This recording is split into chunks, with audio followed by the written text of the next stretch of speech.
कलाहांडी जिलापाल निकट में अभियोग करथिले सुधा कौनसी कार्यानुष्ठान नहीं नथिबा अभियोग होईछि।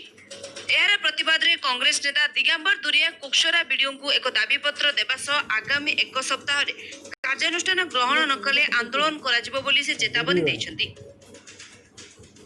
कालगुआ पंचायत रे एमजी एनर्जी काम रे व्यापक दुर्नीति फल रे प्रकृति हिताधिकारी जमीन गुणवत्ता नहीं करी अଯଥା लोक मैंने जमीन मरामती पेचन तापर रास्ता भी ठीक नहीं है एमजी एनर्जी काम दिन चली